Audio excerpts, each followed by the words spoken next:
Basta lembrar que a humanidade inteira, em 50 anos, já perdeu 73% dos animais selvagens. Metade das zonas úmidas do planeta já sumiu. Nós estamos perdendo todos os anos 11 milhões de pessoas no mundo por conta da poluição do ar.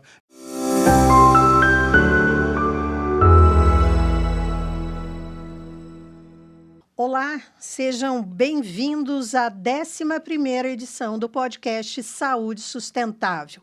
Estamos dentro da AVERTE, a Academia para a Educação em Saúde Sustentável. Eu sou Mara Machado e este é um espaço onde a gente discute como construir um sistema de saúde sustentável. E é sempre bom lembrar, saúde sustentável é o ponto de encontro entre crescimento responsável, desenvolvimento humano e futuro institucional. Nos últimos anos, aprendemos a crescer, produzimos mais, consumimos mais e adoecemos mais. Mas será que estamos, de fato, nos desenvolvendo? Hoje, o mundo começa a entender que crescer é diferente de desenvolver. Crescimento está relacionado a números. Desenvolvimento está relacionado a propósito, qualidade de vida, equilíbrio e futuro. E quando nós trazemos isso para dentro da saúde, a pergunta se torna ainda mais profunda. O que nós estamos fazendo? Estamos crescendo o sistema de saúde ou estamos realmente formando uma sociedade mais saudável, sustentável e justa? Um tema complexo, e é por isso que hoje eu trago uma pessoa especial aqui para conversar com a gente. Eu recebo aqui o professor Marcos Eduardo de Oliveira. O professor Marcos é economista, um ativista ambiental, membro da Comissão Sustentabilidade Econômica e Ambiental do Conselho Federal de Economia, e lançou recentemente o livro A Civilização em Risco, que ele vai contar para a gente um pouquinho depois. Seja bem-vindo. É uma honra receber você aqui. Nesse encontro, a gente quer juntar um pouco a economia, o ambiente e a saúde. Seja bem-vindo, Marcos. Mara, obrigado pelo convite. Uma honra estar aqui. Acompanho o podcast. Já vi algumas edições e está de parabéns. Obrigado pelo convite mais uma vez. Então, conta pra gente, você acabou de lançar um livro, Civilização em Risco.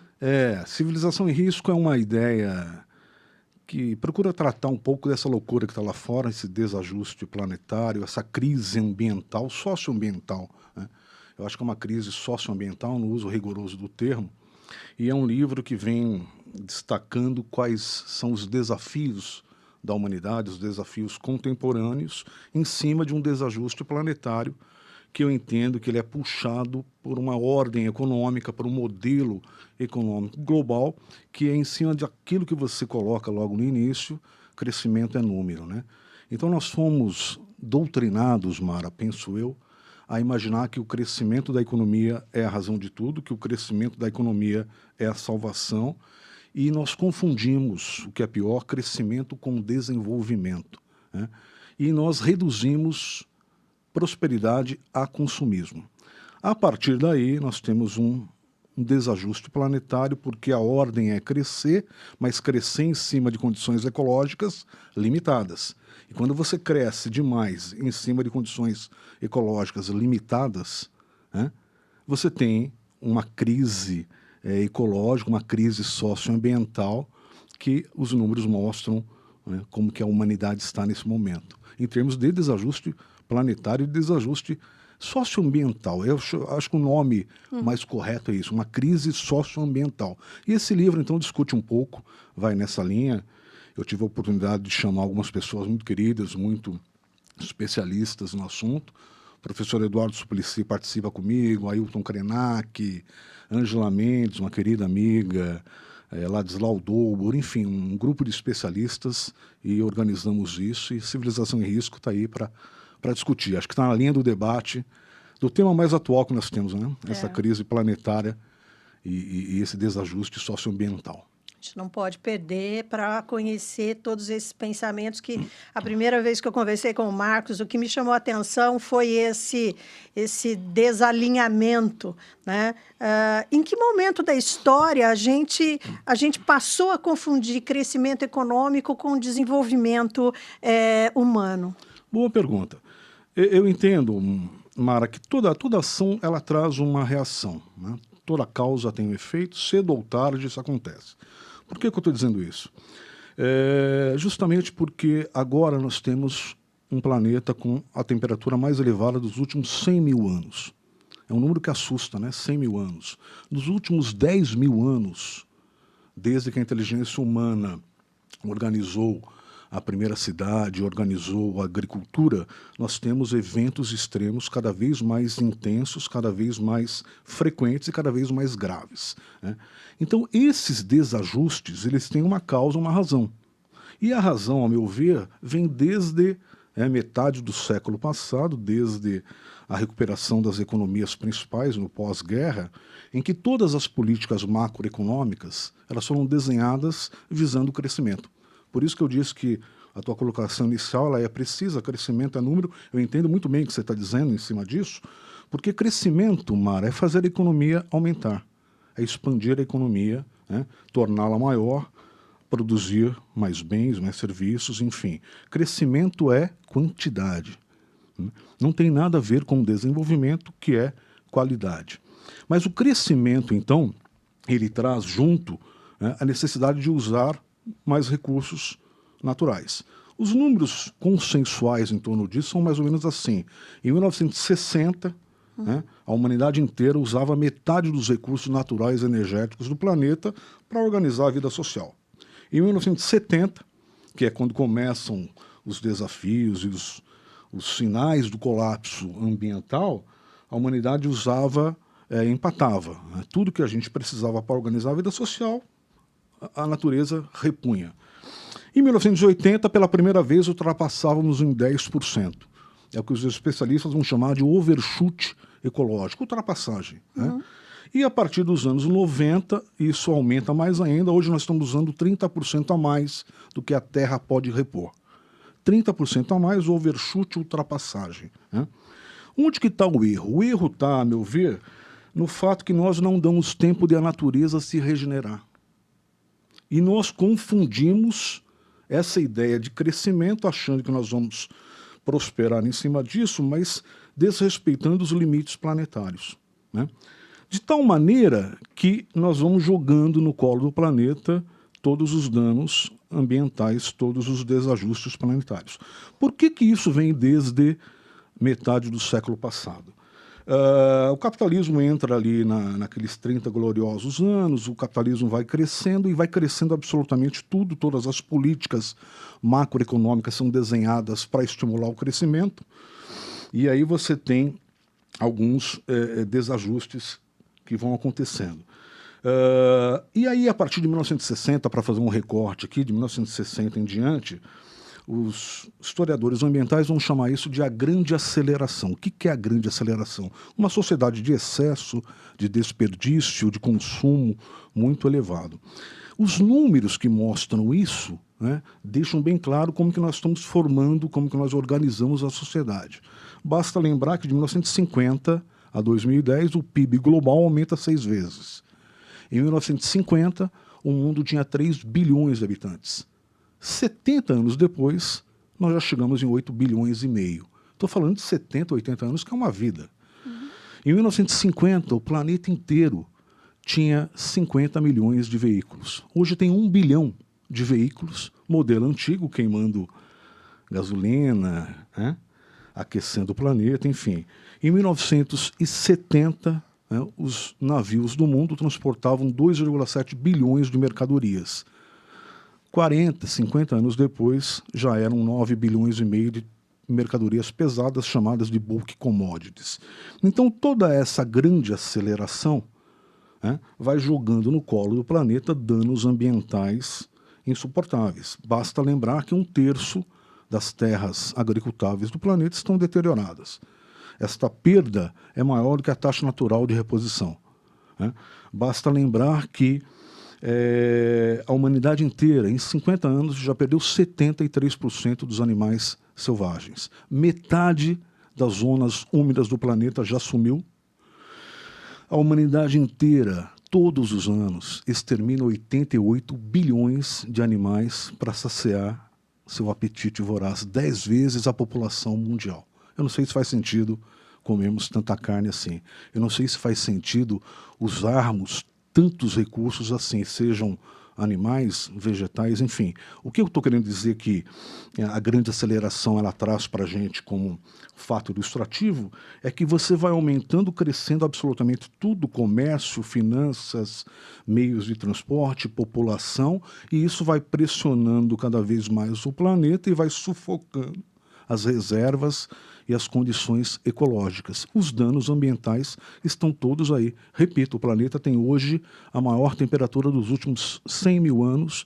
Os eventos extremos estão cada vez mais agressivos, cada vez mais danosos e afetando o mais importante, a qualidade da vida, seja a vida humana ou a vida não humana. Então, agora, né, depois de 8 décadas, se nós pegarmos o final da Segunda Guerra para cá, todo esse crescimento para cá, nós vamos perceber que a humanidade inteira já cortou metade das florestas tropicais do planeta e agora nós temos aquecimento global. Causa e efeito.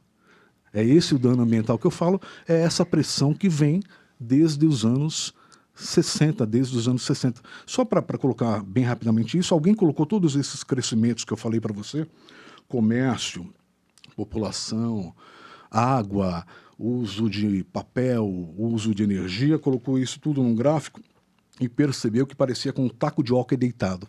Então imagina um taco de hóquei deitado, ele vem de 1960 para cá, durante 40 anos vem numa horizontal, a partir de 2000 ele explode de uma forma muito intensa, né? Mostrando que o crescimento saiu dos limites, superou os limites planetários. Outra conta que dá para fazer, para que todos entendam o que eu estou dizendo, é que dos 9 limites planetários estabelecidos pelo Centro de Resiliência de Estocolmo, pelo menos 7 deles já foram ultrapassados. Perda de biodiversidade, mudanças climáticas, uso dos solos e agora a acidificação dos oceanos. Esse é o quadro que nós temos hoje, é isso que eu chamo de crise de civilização, é isso que eu chamo de danos ambientais que nós jogamos no colo do planeta por conta de uma ideia de crescimento, por conta de uma ideia de acharmos que o crescimento vai nos salvar, vai dar prosperidade para todo mundo. Não é isso que aconteceu. Muito diferente de desenvolvimento. Com certeza. E você sabe que depois de eu conversar com você, eu fui buscar um pouco o quanto isso reflete na saúde, né? Em 1910, um grande sanitarista, o Dr. Miguel Pereira, ele fez uma menção ao Brasil, que o Brasil era um grande hospital, era um país de doentes. É claro, foi massacrado, a ideia dele não era, na verdade, menosprezar o país, mas era fazer um alerta provocativo e político do que a gente estava vivendo naquele momento. Malária, tuberculose. Nós estamos falando de 115 anos e nada foi pensado nessa questão da infraestrutura de qualidade de vida e de saúde da população. Perfeito. E nós continuamos agora assim, buscando crescimento numa população adoecida por doenças crônicas, uma série de mudanças que aconteceram, mas que agora começam a ser mais impactadas, e a gente sabe disso, que agora vem aí pela frente, pelas alterações climáticas, pela fome, pela falta de água. E nós não conseguimos fazer uma grande movimentação política dentro desse tema. E a saúde sempre acreditou que as questões ambientais não tinham nada a ver com a saúde, né? Então, perfeito. Você sabe que me permita aqui um comentário rápido em cima do que você está dizendo. Não dá para dissociar a crise climática e ambiental, né? São duas coisas que estão interligadas, da saúde pública. Não dá para fazer essa dissociação, está muito relacionado. A OMS tem um dado que diz que 30% das doenças modernas são todas elas decorrentes de fatores ambientais. sejam saneamento básico ou seja poluição do ar. Nós estamos perdendo todos os anos 11 milhões de pessoas no mundo por conta da poluição do ar. É inadmissível, né? Nos dias de hoje, perdemos mais de 11 milhões de pessoas por conta da poluição do ar.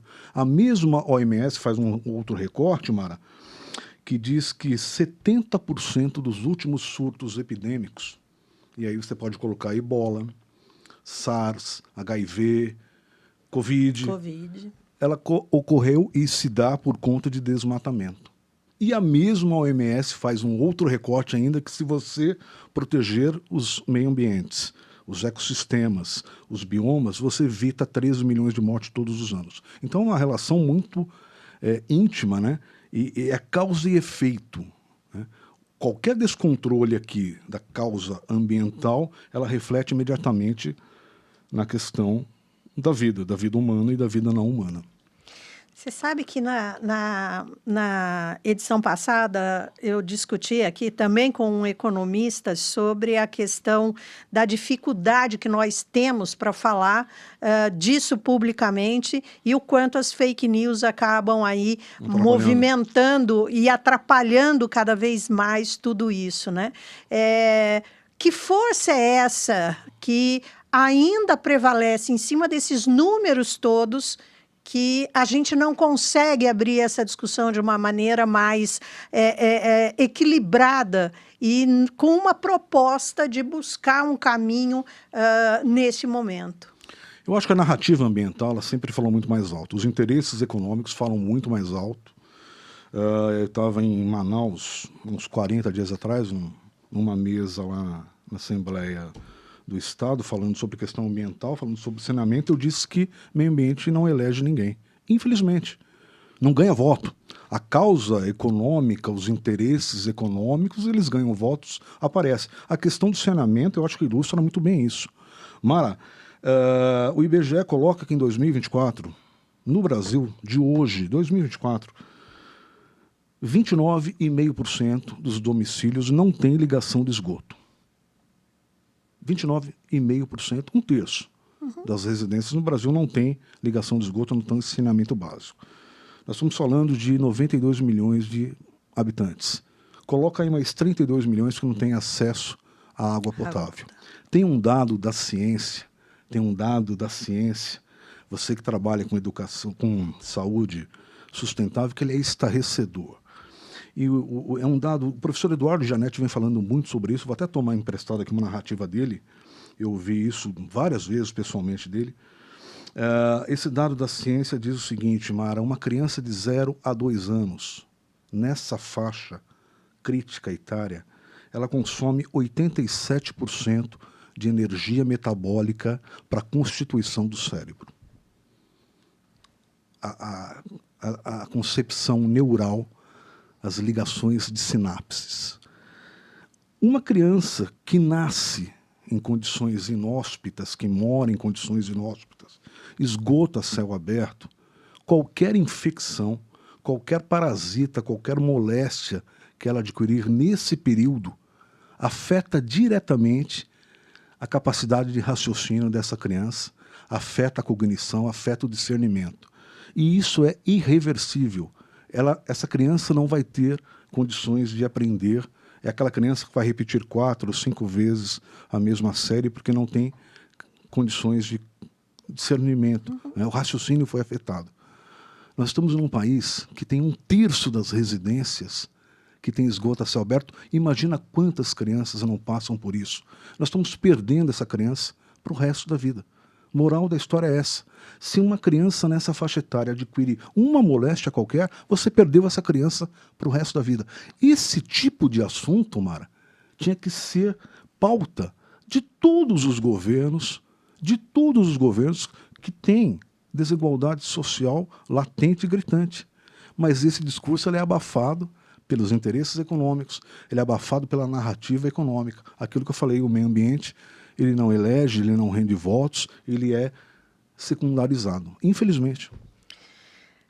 Sem dúvida, e a gente vive Eu participo de algumas academias e que se discute assim, o problema do país é a educação. E, na verdade, a VETEA veio para discutir uma questão que para nós é super importante: saúde em todas as políticas. Não dá para falar de política alguma se eu não trouxer o assunto saúde. E nós ainda no nosso país temos as coisas muito fragmentadas, cada um buscando os seus interesses, e a gente não consegue relacionar isso à questão da saúde e da produtividade que o país pode ter. Então, eu vejo que a gente tem se sustentado o modelo econômico em cima do adoecimento das pessoas. Perfeito, Né? perfeito. É isso mesmo? É isso mesmo, e a narrativa é essa. A narrativa que se constrói para valorizar um país. Veja você que crescimento, para voltar para a primeira parte da tua pergunta, se crescimento é quantidade, desenvolvimento é qualidade. E aqui há uma definição de sentidos, né? Não tem, qualidade não tem nada a ver com quantidade. Isso não é jogo de palavras, isso é um fato. Veja você que se crescimento é quantidade e é tornar o PIB maior, se nós estamos aumentando o PIB, nós estamos indo bem. Essa é a narrativa. Acontece que o PIB aumenta por N fatores e nem sempre são tão bons assim. Né? O PIB aumenta, por exemplo, as 60 mil balas que matam os brasileiros assassinados todos os anos fazem o PIB aumentar. Se você der sorte de trabalhar perto da tua casa e sair andando, você vai fazer um bem danado para você, para o planeta, né, para a sua saúde, mas isso não aumenta o PIB. Mas se você pegar o teu carro, abastecer, gastar, dinamizar a economia pelo consumo, o PIB aumenta. Se você contratar uma empresa para despoluir um rio, o PIB aumenta. Né? Se você acontecer várias mortes e comprar vários caixões, o PIB aumenta. Desenvolvimento é qualidade. Se eu entendo que desenvolvimento é ter boa saúde, boa educação, saneamento eficiente, né, eu estou olhando para a história do Brasil inteiro, eu vou descobrir que ao longo do século XX nós tivemos muito crescimento, mas não tivemos desenvolvimento.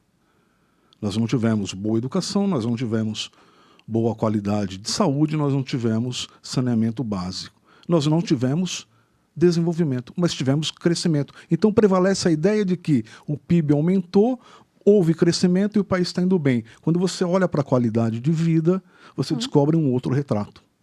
Mas a narrativa que prevalece é a narrativa econômica. Junto dessa narrativa econômica vêm os danos ambientais, que são secundarizados cada vez mais. São escondidos, né, no grande debate atual. E as origens dessa grande crise, elas não são comentadas. A força humana, o consumismo, né? A ideia de reduzirmos a prosperidade ao consumismo, a ideia de confundirmos crescimento com desenvolvimento, isso tudo vai sendo secundarizado.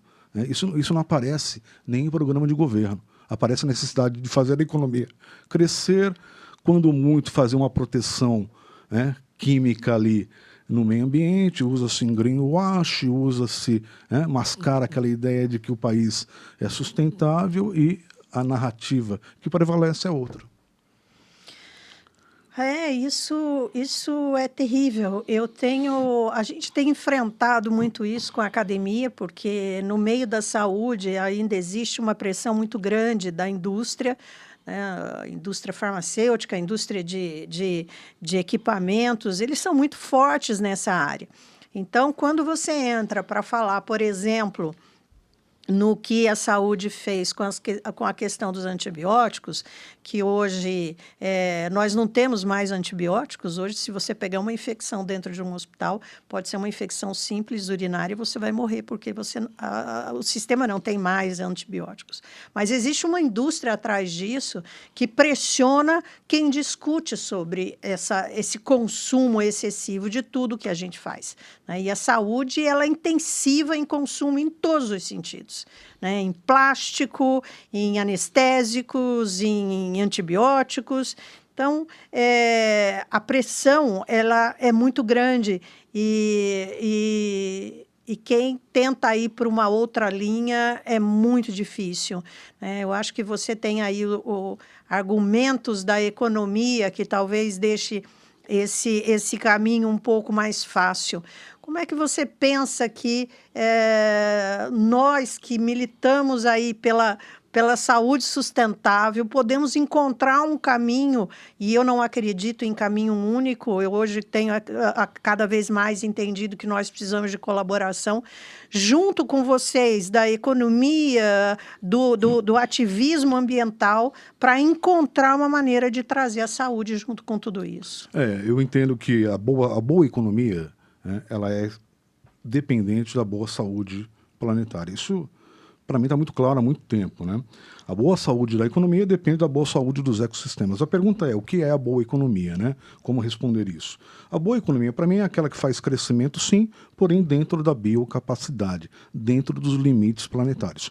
Toda vez que você ultrapassa os limites planetários, os limites ecológicos, você tem devastação, você tem deterioração ecológica. A natureza, é importante entender, ela funciona à base do princípio da homeostase. Rapidamente, o que é isso, né? Os corpos, eles precisam estar em equilíbrio, né? O corpo interno estável precisa estar em equilíbrio, mesmo dependendo das condições internas ou externas. Qualquer coisa fora disso é desajuste planetário, é desequilíbrio planetário. Repito, os dados que se tem dos limites planetários conhecidos, desenhados pelo Centro de Resiliência, são 9 e nós já ultrapassamos 7 deles.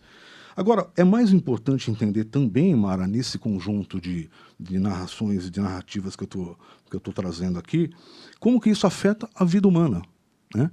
A Esther Duflo, por exemplo, uma economista francesa, prêmio Nobel de Economia, ela tem uma frase que é ilustrativa. Ela fala o seguinte: cada tonelada de carbono que lançamos na atmosfera custa vidas humanas. E é isso que acontece, custa mesmo. Nós estamos aquecendo o planeta, não olhando para as consequências da vida humana, não olhando para as consequências de tudo que é mais importante, que é o sistema vida. É o mesmo caso, para fazer um outro recorte, aquilo que acontece na Amazônia, no modelo de economia que nós temos lá, e isso vem desde os anos 1960, a destruição da floresta, né? A economia não entendeu ainda que a floresta em pé vale muito e que nós dependemos disso, né? O modelo que se tem de desenvolvimento na Amazônia inteira é um modelo de desmatamento, em cima de 3 produtos apenas: boi, soja e madeira. E tem um dado, só para te deixar bem claro essa narrativa, de como que a força econômica e a narrativa econômica, ela supera qualquer coisa e secundariza o que mais importa. Há uma ideia de que a pata do boi e o cultivo da soja tem um retorno muito alto. Então, para isso, desmata, né? Coloca lá a pata do boi e o cultivo da soja. Há uma conta simples demais, feita pelo professor Carlos Nobre, que diz o seguinte: o cultivo do cacau, do açaí, da castanha, que são 3 produtos brasileiros e que vão muito bem ali na região amazônica, eles demandam juntos 3.500 km² e geram de retorno R$ 12.000 por hectare por ano. Enquanto que a pata do boi e o cultivo de soja, juntos, demandam 240.000 km² e dão R$ 604 de retorno por hectare por ano. Ou seja, o cacau, o açaí e a castanha é infinitamente mais rentável do que a pata do boi e a soja. Mas o que prevalece na Amazônia? Você desmatar para colocar a pata do boi e o cultivo da soja. Aí tem interesses múltiplos, econômicos, interesses de grupos dominantes, interesses que vão dizendo para você que, olha, nós temos que desmatar para colocar isso. Mas o retorno é infinitamente mais baixo. E toda a história da Amazônia, para falar de Amazônia legal aqui, que é o recorte que se faz, em 60 anos nós já destruímos 21% da Amazônia, numa velocidade extrema, né, derrubando floresta, derrubando floresta tropical, derrubando vegetação para colocar esses 2 produtos que eu falei que o retorno é baixo. E a conta aqui, Mara, é muito mais matemática do que ecológica. Mais desmatamento é igual a menos chuva é igual a mais calor é igual a menos vidas preservadas. Só as ondas de calor matam todos os anos no mundo mais de 500 mil pessoas. Há um dado recente da ONU que diz que essas ondas de calor tendem a dobrar até 2050, dobrando junto o número de mortes. Mais de 500 mil pessoas morrem todos os anos por conta de calor no mundo hoje, nesse modelo que diz que tem que desmatar para colocar produtos que não rendem tanto. Olha a narrativa econômica prevalecendo em cima do que realmente importa. Terrível, né? Essa conversa, ela nos provoca, nos inquieta, até porque não falta ciência, não faltam dados. Cada vez mais a gente precisa dizer que falta governança, falta vontade política, falta infraestrutura. Se a gente quiser pensar no futuro, nós vamos ter que acentuar as nossas falas na busca de uma tendência um pouco mais ajustada para tudo isso. Normalmente, Marcos, a gente pede no final desses encontros que a gente deixe alguma coisa positiva. Se é possível a gente deixar algum caminho positivo para os nossos eu não quero ouvintes. parecer pessimista, acho que a minha narrativa foi um tanto quanto pessimista, foi um tanto alarmista, mas eu acredito que é possível uma saída. Não dentro desse modelo. Esse sistema está condenado, né? Esse sistema é inviável. Nós construímos uma economia destrutiva ao longo do tempo que vem dando mostras de que isso é inviável. Eu acredito que é possível fazer uma reversão.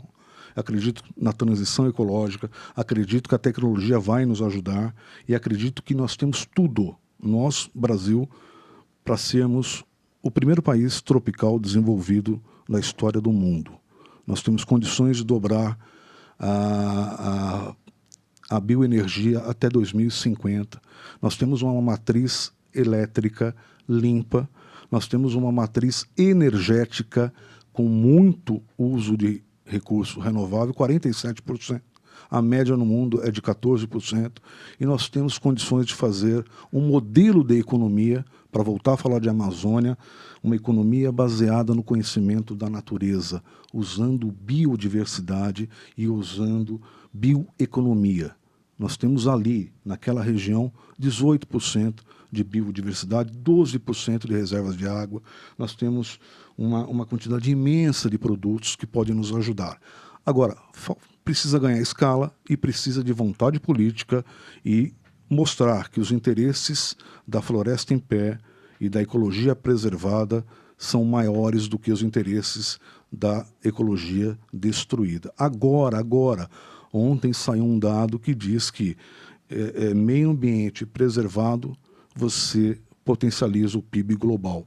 Até em 20 trilhões de dólares até 2070. Mas fazendo o quê?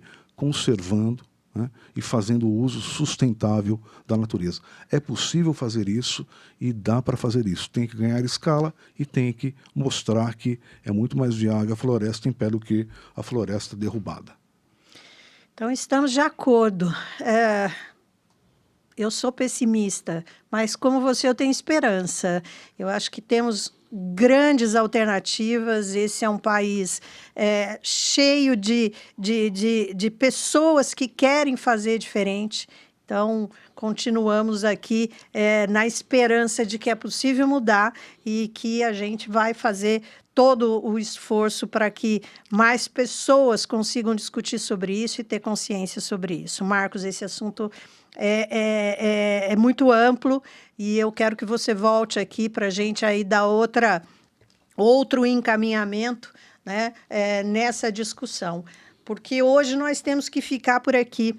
Eu sou Mara Machado, esse é o 11º podcast, que hoje recebeu o professor Marcos, que nos trouxe aí uma visão muito clara do trabalho que nós precisamos ainda desenvolver. Eu espero que essa nossa discussão ecoe dentro das suas organizações, das universidades, junto aos governos, e que a gente possa continuar refletindo e buscando alternativas para um futuro mais sustentável.